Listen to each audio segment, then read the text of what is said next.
Thanks so much for the update. Thank you. All right, we want to bring in now Gordon Chang. He's the author of Nuclear Showdown. We're lucky to have your expertise this morning. Gordon, with us on the couch here. Why Russia?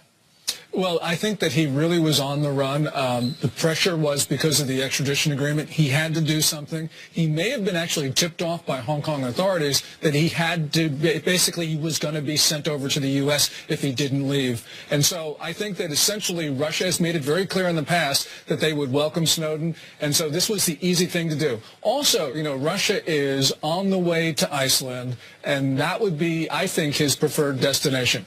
And so we're just hearing now that Interpol, which is a cooperative law enforcement agency, of course, based in Europe, has issued an alert, a red alert for Snowden. It's not exactly an arrest warrant, but it's a request from a member country of the U.S. to detain him preparatory to extradition. How important a development is this? Are countries likely to act on it on the U.S.'s behalf? Well, it's very important because a lot of countries would pay attention to that, but Russia won't because Russia wants to stick it to us. And so, therefore, Russia was a very good choice for Snowden because he knows that Moscow does not want to cooperate with us. And so I think that that's good for him. We know that WikiLeaks has tweeted earlier this morning a couple of different interesting bits of information. One, that they've got legal advisors on board with him and helped facilitate getting him out of Hong Kong. We also know that WikiLeaks said that they're traveling with him in an effort to bring him to a democratic country. So therefore, that pretty much rules out Russia. And you believe that it also rules out Cuba, and he could be headed to South America. Well, in Assange's mind, you never know what he means by the word democratic. But Assange has said that he has been negotiating with the Icelandic government for asylum. The Icelandic government has confirmed that they've been negotiating with a third party for Snowden, though they didn't mention Assange by name. We know that Snowden tried to get in touch with Assange through an intermediary and was successful in doing that. So all of this sort of suggests Iceland is the first choice. But if they aren't able to get asylum for Snowden, then maybe that they'll go to this Ecuadorian solution or maybe Venezuela because, you know, in Assange's mind, Venezuela is a democratic country. Did we screw up? Did America screw up in this? I don't think we didn't have very many good options from a number of different perspectives. I think one of the important things is we want to prevent WikiLeaks from getting a hold of this because that would be the worst case scenario. Probably now Chinese intelligence has what Snowden brought on his thumb drive. That's really bad. It's going to get worse if Russia takes it as well.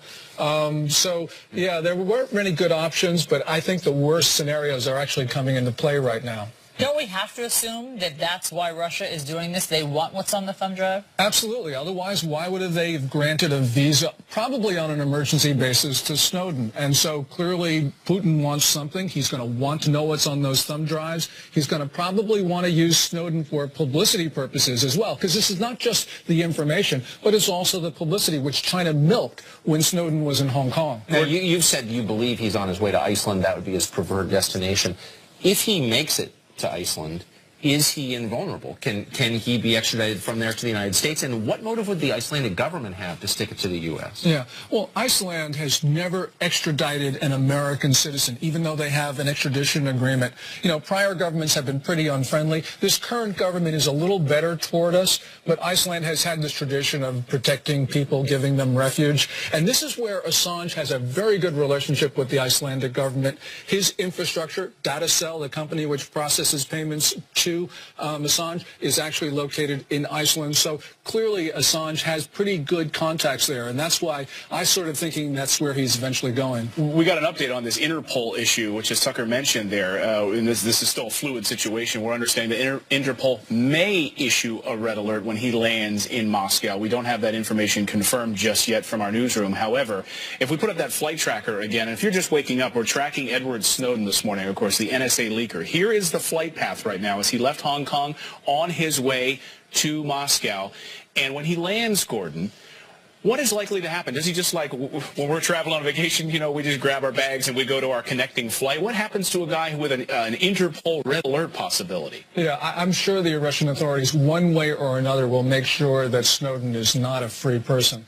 They very well may not take him into custody formally, but they'll do what the Hong Kong authorities did, which was basically to track him and make sure that he was in a location where others couldn't get at him. Because in Hong Kong, he was in that proverbial safe house. He moved around a couple times. Hong Kong authorities and Chinese intelligence were very close to where Snowden was. So I'm sure the Russians are going to do the same thing. It'll be subtle, but it will be effective. Gordon, who's paying for all of this? Great question. Yeah, that's a great question. I think that when he was in Hong Kong, probably The Guardian, to whom he gave those interviews. The newspaper. Yeah, the newspaper. I also think that China was probably behind it because the South China Morning Post got those very explosive interviews and got those documents from Snowden, which had all that detailed technical information, which was invaluable to Beijing. So probably through the South China Morning Post, the Hong Kong newspaper, probably China was giving him money. But, we answered that question. We answer everything else about what's happened.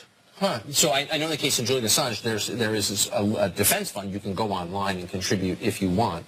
Not that you want to. Is there any evidence that Snowden has set up anything like that?